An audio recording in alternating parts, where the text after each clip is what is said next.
Hai semuanya, selamat pagi siang sore malam, balik lagi di channel rekap film yang terus berkembang ini. Pada kesempatan kali ini, gue akan membawakan alur cerita dari sebuah film berjudul No Time to Die. No Time to Die sendiri merupakan film lanjutan dalam seri film James Bond era Daniel Craig, sekaligus seri terakhir James Bond versi Daniel Craig ini. Supaya kalian gak bingung, kalian bisa tonton video film James Bond sebelumnya di channel ini, yang linknya udah gue taruh di kolom deskripsi. Film ini sendiri rilis tahun 2021 lalu, dan disutradarai oleh Joji Fukunaga, mengisahkan kembalinya James Bond menjalani misi sebagai agen mata-mata MI6, setelah sempat pensiun, untuk mengalahkan seorang penjahat besar yang mengancam dunia lewat penggunaan sebuah senjata biologis. Bagaimana keseruannya? Gak usah lama-lama, kita langsung mulai aja alur ceritanya. Film dibuka dengan sebuah scene yang memperlihatkan masa kecil Dr. Madeleine, kekasih dari James Bond. Madeleine yang tinggal hanya bersama sang ibu, nampak tengah diintai oleh seorang pembunuh. Madeleine yang melihat ada orang asing mengintai rumahnya, langsung berusaha memberitahu ibunya, namun sang ibu sedang tak sadar karena baru saja meminum alkohol. Tak lama, si pembunuh bertopeng pun masuk, dan di sini ia mengenalkan diri dengan nama Lucifer Satin, dan ia juga mengaku sedang mencari Mr. White, yaitu ayah dari Dr. Madeleine. Karena tak puas dengan jawaban yang ia dapat, Savin lantas membunuh ibu dari Madeleine.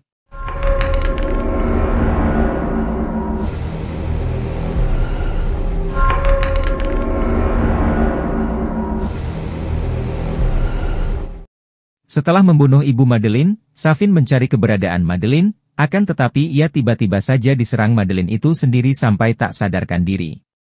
Madeleine yang mengira Savin sudah tewas, berusaha memindahkannya keluar rumah, tapi saat di luar ternyata Savin masih hidup.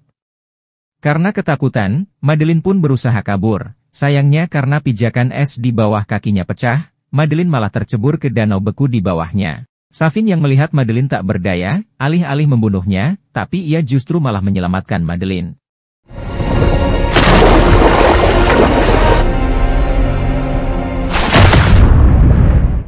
Setelah itu, film lanjut ke masa sekarang, diperlihatkan Madeleine dewasa kini sedang bersama James Bond, dan mereka pergi berlibur ke sebuah kota cantik di Italia. Memesan kamar hotel, Bond dan Madeleine nampak menikmati waktu mereka bersama sebagai sepasang kekasih. Di satu malam, Bond dan Madeleine saling bercerita tentang masa lalunya, termasuk soal Vesper Lynd, mantan kekasih Bond sebelum bersama Madeleine. Di sini Madeleine meminta Bond menceritakan semua rahasianya dan melupakan Vesper, jika Bond ingin mengetahui rahasia dan kisah masa lalu Madeleine juga.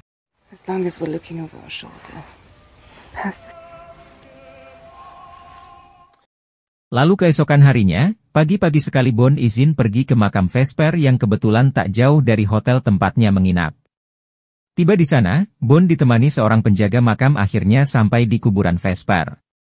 Saat Bond sedang melihat-lihat makam Vesper, ia menemukan sebuah kartu dengan lambang organisasi Spectre, yang kemudian tiba-tiba saja muncul sebuah ledakan dari dalam makam Vesper.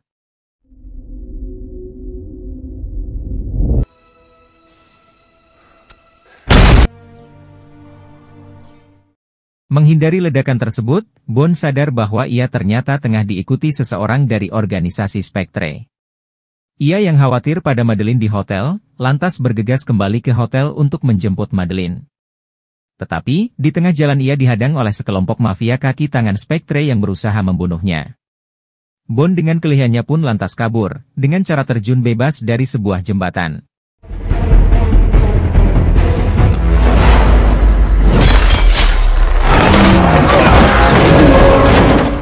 Tapi tak semudah itu, karena Bond sempat terus dikejar, sampai akhirnya ia berhasil menangkap salah satu mafia tersebut.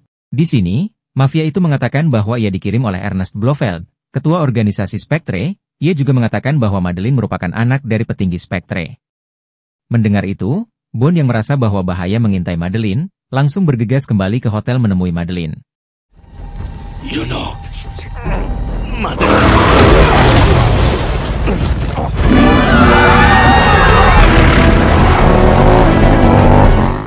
Saat kembali ke hotel, Bond yang merasa keberadaannya di sana diketahui Spectre karena sosok Madeleine, lantas mengajak Madeleine pergi. Sekali lagi Bond pun terlibat dalam kejar-kejaran dengan para anggota Spectre. Di tengah itu, tiba-tiba saja ponsel Madeleine mendapat telepon dari Ernest Blofeld yang tiba-tiba saja berterima kasih pada sosok Madeleine, namun Madeleine bersikeras bahwa ia tak paham maksud dari Blofeld itu. Singkat cerita, Bond dan Madeleine akhirnya terjebak, mobil mereka dikepung dan ditembaki oleh para anggota Spectre. Di sini, Madeleine memohon pada Bond untuk melakukan sesuatu agar mereka selamat. Bond yang awalnya kecewa pada Madeleine karena ia merasa Madeleine masih memiliki hubungan dengan Spectre, akhirnya mengalah dan kembali bergerak membasmi para anggota Spectre.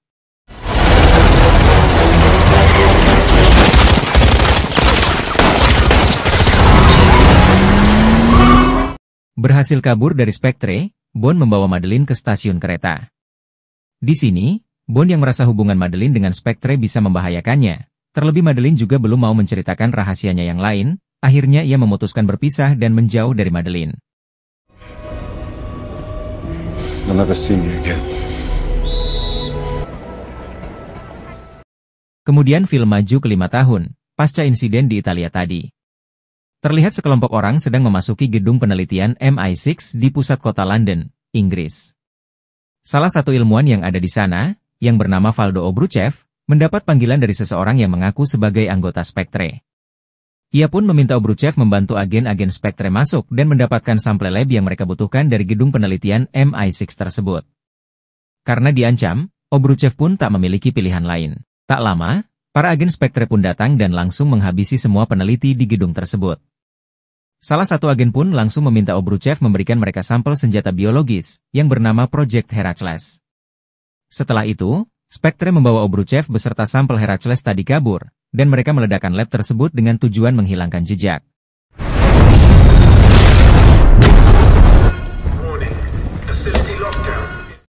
Insiden penyerangan di lab tersebut pun diterima oleh MI6, sebagai organisasi keamanan di Inggris.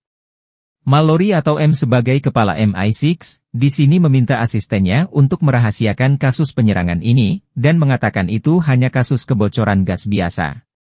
Seusai itu, ia pun meminta asistennya itu memanggil agen 007 untuk mengatasi masalah ini. Setelahnya, kita diperlihatkan James Bond yang sedang berada di negara Jamaika, dan ia nampak sedang menikmati masa pensiunnya sebagai agen 007, pasca berpisah dengan Madeleine 5 tahun lalu. Malamnya, Bond bertemu kawan lamanya, Felix Leiter yang merupakan agen CIA, serta seorang agen Amerika lain yang bernama Logan Ash. Di sini, Felix dan Logan menawari Bond sebuah misi, yaitu mencari pria bernama Valdo Obruchev, ilmuwan yang tadi diculik oleh Spectre di lab milik MI6. Felix mengatakan, Obruchev belum lama ini terlihat di negara Kuba, dan di waktu bersamaan, Spectre juga akan mengadakan pertemuan di sana, sehingga besar kans mereka untuk bisa menangkapnya. Sayangnya, Bond yang masih menikmati masa pensiun, enggan menerima tawaran misi tersebut. Where'd you find the You're the guy. He's leaving out the best part. Saat pulang, Bond yang mobilnya mogok bertemu seorang perempuan bernama Nomi, yang lantas memberikannya tumpangan pulang. Saat sampai di rumahnya, Bond menawari Nomi untuk singgah sebentar, lalu tak lama, Nomi pun menunjukkan identitas aslinya pada Bond, di mana ia mengaku sebagai agen 007 yang baru, pengganti Bond yang sudah pensiun. Nomi mengaku sudah 2 tahun belakangan ini ia bekerja untuk MI6 sebagai agen 007. Kemudian, Nomi pun di sini memperingatkan Bond untuk tak mendekati Obruchev, karena itu adalah targetnya. Setelah bertemu agen 007 yang baru, Bond langsung coba menghubungi M, dan ia pun menanyai soal kasus Obruchev ini yang ternyata ada kaitannya dengan Spectre. Sayangnya, karena Bond sudah bukan lagi agen 007, M enggan mengatakan kasus tersebut. Bond yang merasa ada sesuatu yang janggal, akhirnya memutuskan untuk bergabung dengan Felix menjalani misi mengejar Obruchev di Kuba. Felix. Singkat cerita sesampainya di Kuba, Bond langsung menemui perwakilan CIA utusan Felix di sana, yaitu seorang perempuan cantik bernama Paloma. Di sini, Paloma langsung mengajak Bond ke gedung pertemuan yang jadi tempat para anggota Spectre bertemu, yang kemungkinan Obruchev ada di sana. Sesampainya di sana, Bond dan Paloma baru tahu ternyata pertemuan itu merupakan perayaan ulang tahun Ernest Blofeld, pemimpin dari Spectre yang saat ini masih dipenjara di markas MI6. Singkat cerita, di sana Bond dan Paloma pun langsung bekerja sama mencari keberadaan Obruchev. Sementara itu, Obruchev sendiri di sebuah ruangan terlihat sedang merakit sampel Heracles untuk diuji coba di sana. Tetapi diam-diam, Obruchev ternyata menyabotase Heracles, menyalin datanya, dan menyembunyikan itu dari orang Spectre. Kembali ke Bond dan Paloma, keduanya akhirnya melihat sosok Obruchev yang nampak terburu-buru ingin pergi dari sana. Tetapi, saat akan mengejar Obruchev, tiba-tiba saja keberadaan Bond diketahui oleh Blofeld yang diam-diam memantau acara itu dari dalam penjara MI6 melalui sebuah kamera yang terpasang di mata Bionix. Karena masih dendam pada Bond, untuk membuat Bond tewas, Blofeld pun lewat anak buahnya menyalakan senjata biologis Herakles yang tadi diracik Obruchev, yang ternyata merupakan sebuah gas beracun. Tetapi, bukannya Bond yang tewas, senjata itu malah membunuh semua anggota Spectre di sana. It's harmless to us, just to him. James Bond. Anehnya, gas beracun itu ternyata spesifik hanya membunuh para orang yang masih berhubungan dengan Spectre, sementara yang tak ada hubungannya bisa selamat. Bond yang selamat dari gas racun itu lantas bersama Paloma langsung berusaha mengejar Obruchev. Di momen ini, saat Bond dan Paloma terlibat pengejaran dan baku tembak dengan anggota Spectre, Obruchev malah dibawa kabur oleh Nomi yang tiba-tiba saja muncul. Bond yang enggan kehilangan Obruchev, dengan dibantu Paloma yang memiliki kemampuan bertarung luar biasa, akhirnya bisa menaklukkan para anggota Spectre.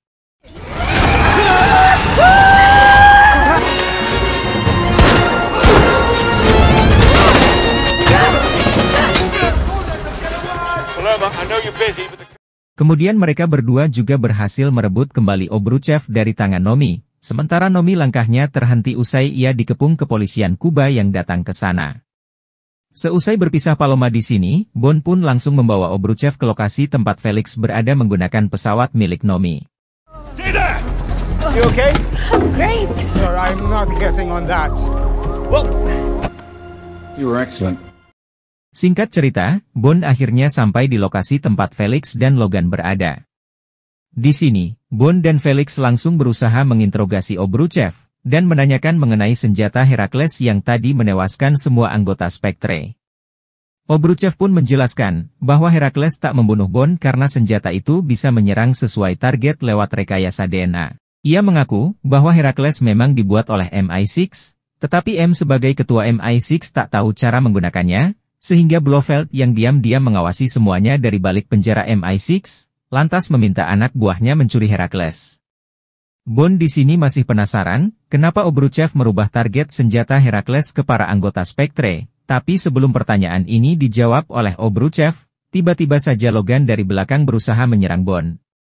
Untungnya Felix dengan sigap bisa menghalaunya, meski akhirnya ia sendiri justru malah terkena tembakan dari Logan. Perkelahian antara Logan dan Bond pun terjadi di sini, yang berakhir Logan berhasil menjebak Bond dan Felix ke sebuah ruangan.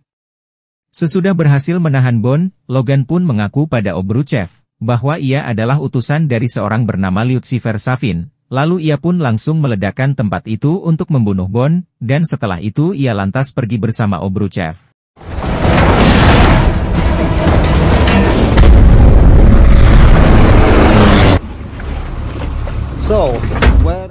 Bond yang terjebak di situasi sulit, berusaha menyelamatkan dirinya dan Felix. Sayangnya, Felix yang terluka parah karena luka tembakan tadi, tak bisa bertahan dan berakhir tewas di sana. Sedangkan Bond, bisa selamat usai ia menemukan jalan ke permukaan air.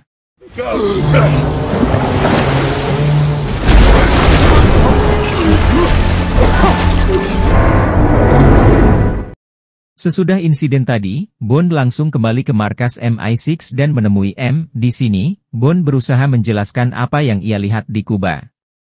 Bond mengatakan, bahwa Herakles yang dicuri oleh Spectre, kini dibajak balik oleh seseorang yang tak ia ketahui. Bond juga menyayangkan M yang tak bisa menjaga Blofeld dengan baik, karena meski di dalam tahanan, Blofeld ternyata masih bisa bergerak bebas mengatur pencurian senjata Herakles.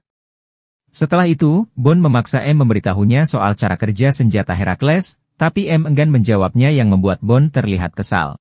You ran a Spectre meeting in Cuba from wipe out Spectre instead. Now you're... Seusai Bond pergi, M yang sadar pengawasannya pada Blofeld terlalu lunak, akhirnya meminta Nomi untuk menyelidiki penjara tempat Blofeld ditahan demi mencari informasi dari pimpinan Spectre tersebut. Sementara itu, setelah bertemu M, Bond dengan ditemani Manipeni menemui Q, salah satu ahli IT kepercayaannya. Di sini, Bond meminta Q untuk mencari tahu isi dari sebuah flash disk yang ia dapat dari tangan Obruchev. Setelah dicari tahu oleh Q, ternyata isi dari flash disk tersebut adalah data DNA dari ribuan bahkan jutaan orang di seluruh dunia. Bond merasa ada yang tak beres dengan ini semua, sehingga ia pun berusaha menemui Blofeld, karena ia yakin Blofeld tahu siapa dalang sebenarnya dari semua ini. Hidden files. I was asked to recover. There are thousands. He's working for someone who managed to kill all. Di tempat lain, kita diperlihatkan oleh Madeleine yang ternyata masih menjalani pekerjaannya sebagai seorang psikiater, dan di sini, ia tengah bicara dengan pasien barunya. Awalnya Madeleine tak mengenali pasiennya itu, tetapi saat si pasien menunjukkan Madeleine sebuah topeng, Madeleine pun ingat kalau pasiennya itu adalah Lucifer Safin, orang yang membunuh ibunya di masa lalu. Di sini, Safin meminta bantuan Madeleine untuk membunuh Blofeld, sang pimpinan Spectre.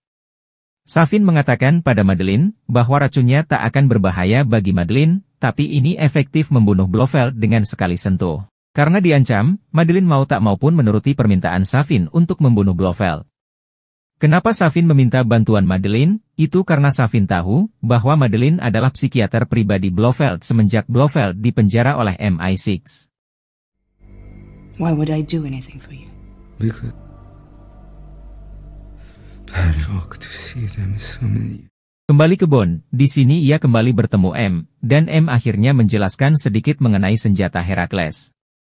Diketahui, Heracles adalah senjata biologis yang dikembangkan oleh MI6 di bawah pengawasan pemerintah Inggris. Heracles bisa menyerang target tertentu dengan cara memasukkan data DNA ke dalam sistemnya, sehingga ini dinilai senjata yang efektif. M mengaku, awalnya MI6 membuat Heracles dengan tujuan keamanan negara, tapi kini senjata berbahaya itu sudah dicuri. M juga mengatakan bahwa ia mendapat informasi kalau Spectre sudah dihancurkan oleh seseorang, dan ia yakin siapapun yang bisa menumbangkan Spectre, jelas itu adalah sesuatu yang sangat-sangat berbahaya. Alhasil, kini ia pun meminta Bond bekerja kembali untuk MI6 dan mencari tahu, siapakah dalang di balik runtuhnya Spectre dan pencurian Heracles. So there's been a development. Whoever did this is going to be very dangerous and very powerful. The usual. But we used to be able to get into a room with the enemy. We could. Kemudian di kantor MI6, Ki memberikan hasil investigasi yang ia dapatkan bersama Nomi. Setelah meneliti sampel darah dari para korban senjata Heracles di insiden Kuba, Ki melihat bahwa Heracles sebenarnya adalah sebuah nanobots yang membawa racun dan menginfeksi melalui jaringan kulit. Hal ini kemudian menurut Q, sudah dimodifikasi ulang oleh Obruchev yang merupakan seorang ilmuwan, jadi korban dari Heracles bukan hanya target yang terpapar Heracles secara langsung, tetapi juga orang yang masih memiliki kaitan darah dengan korban tersebut dan melakukan kontak sentuhan kulit dengan mereka. Dengan kata lain, jika seseorang menggunakan Heracles dengan target jutaan manusia, maka akan banyak sekali korban yang berjatuhan dalam waktu singkat. Mendengar itu, M pun kaget karena sejak awal ia tak pernah menyangka bahwa Heracles buatan MI6 bisa dijadikan sebagai senjata pemusnah massal juga. Ia pun langsung meminta Bond dan Nomi mengurus ini, di mana Bond diminta menginterogasi Blofeld agar mendapat informasi, sementara Nomi diminta mencari dan menangkap Obruchev secepatnya. Setelah itu, Bond pun pergi ke lokasi Blofeld di penjara, dan di sini ia juga bertemu kembali dengan Madeleine, yang kebetulan juga diminta MI6 untuk bicara pada Blofeld.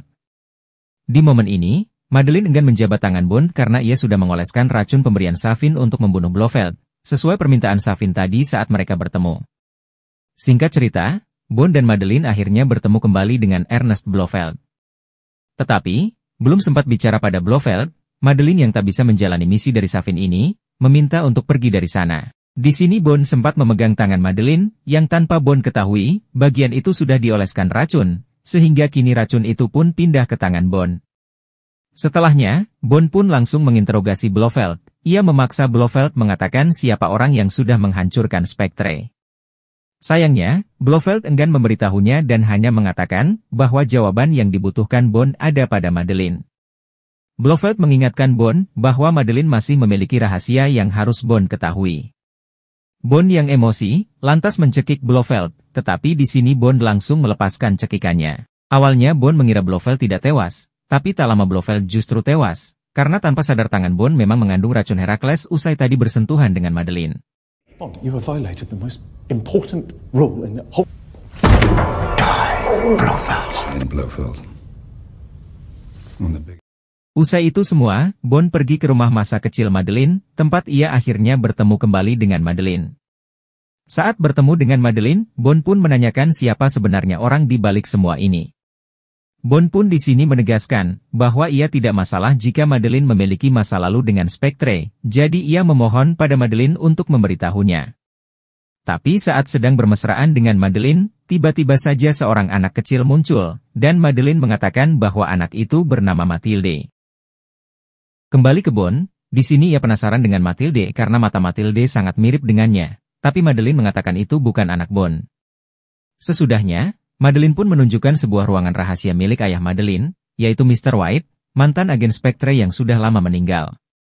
Di sini, Madeleine akhirnya memberitahu Bond satu rahasia soal masa lalunya, di mana Madeleine memang anak dari petinggi Spectre, tapi ia tak pernah terlibat dengan organisasi itu.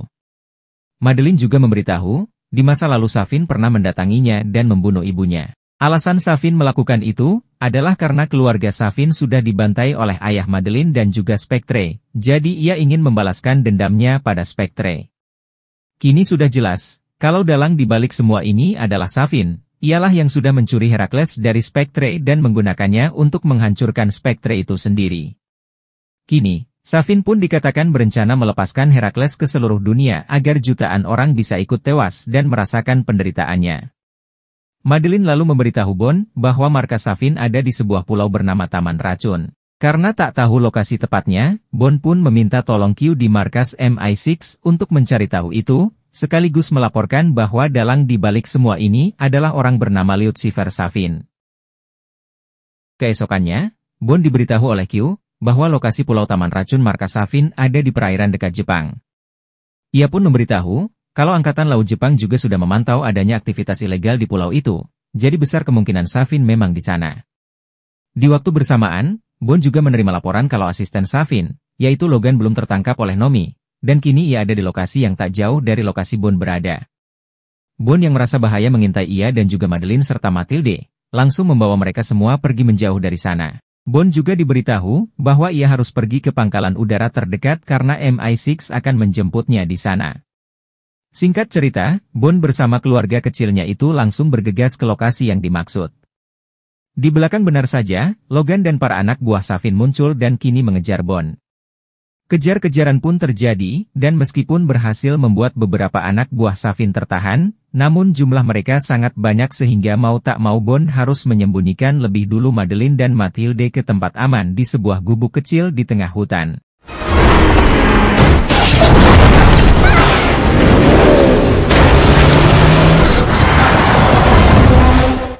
Setelah meminta Madeleine dan Matilde menunggu, Bond langsung keluar dan ia pun menghabisi semua anak buah Safin yang mendatanginya, termasuk Logan yang akhirnya berhasil ia bunuh.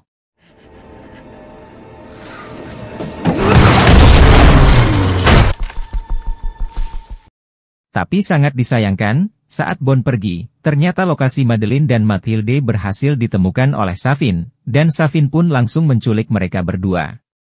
Untungnya, tak lama Bond bertemu dengan Nomi dan mereka pun bergegas untuk mengejar Safin ke markasnya.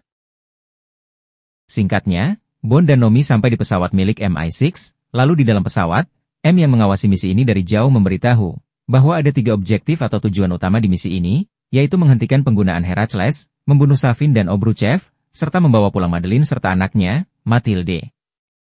Persiapan pun dilakukan. Q memberikan Bond dan Nomi sebuah chip ke dalam tubuhnya agar mereka berdua mudah dilacak keberadaannya. Sementara itu di tempat lain, Safin sudah kembali ke markasnya dengan membawa Madeleine dan Matilde sebagai tahanan. Di sini, Safin memperlihatkan pada Madeleine bahwa ia memiliki satu racun Herakles modifikasi yang dibuat khusus Madeleine agar ia tak macam-macam di sana.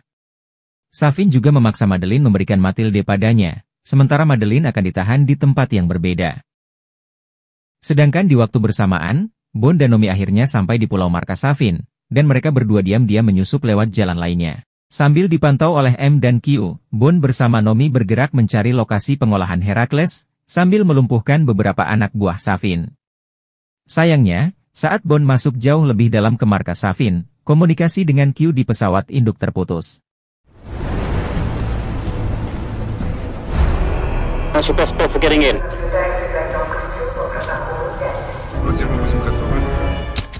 Singkat cerita, Bond dan Nomi akhirnya sampai di pusat pengolahan Herakles. Mereka berdua langsung memasang alat peledak dan menahan semua peneliti di sana termasuk Obruchev. Tak lama, keberadaan Bond dan Nomi pun diketahui oleh Safin, lalu ia pun meminta Bond menemuinya di ruangannya. Di tempat lain, Madeleine sedang diancam oleh salah satu anak buah Safin untuk meminum racun yang sudah dicampur teh panas. Tapi Madeleine bisa melawannya dengan melempar teh panas itu ke wajah anak buah Safin. Setelah itu, Madeleine pun langsung pergi mencari keberadaan Mathilde.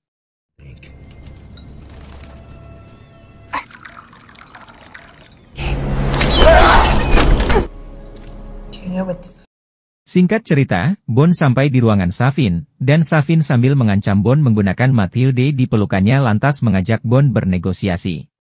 Di sini, intinya Safin meminta Bond untuk membiarkannya menggunakan senjata Herakles, sebagai gantinya, Safin akan melepaskan Madeleine dan Mathilde.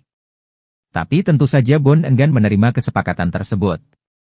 Karena Bond melawan, Safin pun mengancam akan membunuh Mathilde. Alhasil, Bond pun terpaksa bersimpuh dan berjanji akan menuruti permintaan Safin. Di saat terakhir, Bond dengan cepat menghabisi semua anak buah Safin, sehingga Safin pun terpaksa meninggalkan negosiasi itu. We've just developed different methods for the same goal. James Bond. History of violence. What do you think? Tak lama, Madeleine yang tadi kabur akhirnya bisa kembali bertemu dengan Bond. Sementara Mathilde entah kenapa tiba-tiba dilepas begitu saja oleh Safin. Di tempat lain, Nomi yang sedang mengawasi Obruchev dan pabrik Herakles mulai diserang oleh anak buah Safin. Karena merasa Obruchev hanya beban, Nomi lantas membunuh Obruchev dengan melemparnya ke kolam berisi air keras.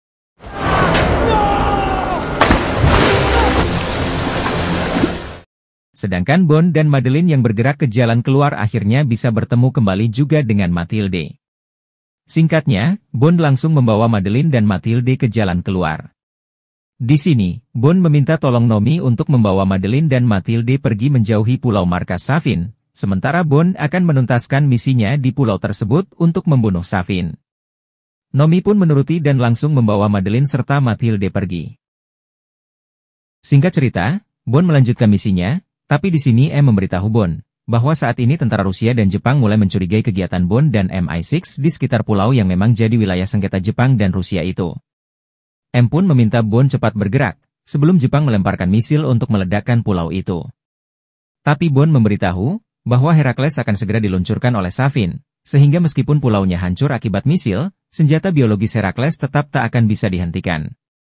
Jadi kini, Bond berusaha menonaktifkan lebih dulu penggunaan senjata Herakles itu. Berburu dengan waktu, Bond terus bergerak ke arah ruang kendali senjata Herakles, sambil membasmi para anak buah Safin yang berusaha menghentikannya, termasuk tangan kanan Safin yang akhirnya berhasil Bond tewaskan dengan cara meledakkan bagian matanya.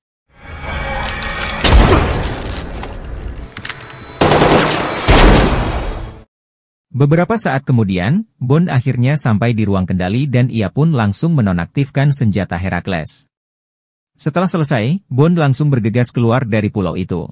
Tapi sayang, belum sempat ia keluar, sistem senjata Herakles tiba-tiba saja kembali menyala sehingga mau tak mau Bond harus kembali ke ruang kendali. Sementara waktu Bond sudah tak lama lagi sebelum tentara Jepang meledakkan pulau tersebut.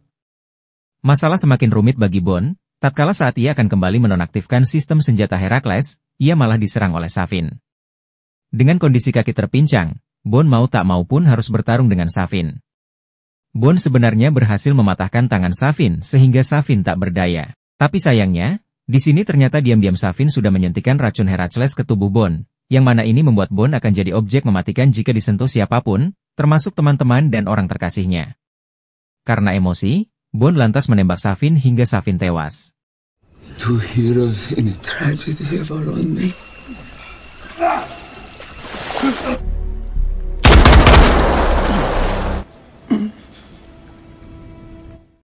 Setelah membunuh Safin, Bond yang masih sanggup berjalan sebenarnya bisa menyelesaikan misi ini. Tapi karena ia sadar bahwa kini tubuhnya berbahaya bagi orang lain, Bond memutuskan tetap di pulau itu dan menjadikan ini sebagai misi bunuh dirinya. Singkat cerita, usai kembali menonaktifkan sistem senjata Herakles, Bond memberitahu Q bahwa ia akan tetap di pulau itu. Di saat terakhir, Bond juga menghubungi Madeleine untuk mengucapkan salam perpisahan, sekaligus memberitahu Madeleine kalau semuanya sudah aman, dan hidup Madeleine akan tenang mulai sekarang usai Spectre dan Savin berhasil Bond lenyapkan. Madeleine pun memberitahu Bond bahwa Mathilde memang anak Bond, dan ia pun mengatakan jika ia sangat mencintai Bond. Setelah salam perpisahan yang menyedihkan itu, misil dari tentara Jepang pun datang dan seketika meledak menghancurkan pulau tersebut, serta menewaskan Bond yang ada di dalamnya. The most.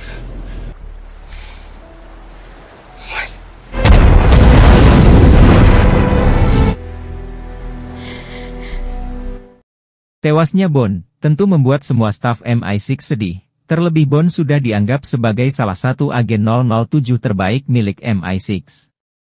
Film pun ditutup dengan scene yang memperlihatkan Madeleine bersama anaknya, Mathilde, yang dengan bangga mengatakan bahwa Bond adalah pria sejati yang selamanya akan mereka kenang. About a man. His name was Bond.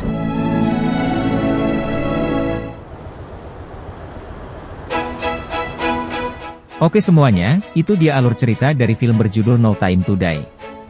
Sebuah instalmen penutup dari seri James Bond era Daniel Craig, yang sangat spesial. Bukan cuma sajian aksinya yang mewah dan seru, tapi aspek dramanya di sini juga begitu mengharu biru, terlebih di momen saat Bond berkorban nyawa demi orang-orang tersayangnya. Untuk film No Time to Die ini sendiri, gue bisa kasih nilai 8/10. Sekian untuk video kali ini, terima kasih buat kalian yang udah nonton, mohon maaf kalau masih banyak kekurangan. Jangan ragu kasih gue kritik, saran, masukan, diskusi, atau request film di kolom komentar. Like dan share video ini, juga subscribe channel ini supaya kalian gak ketinggalan video baru.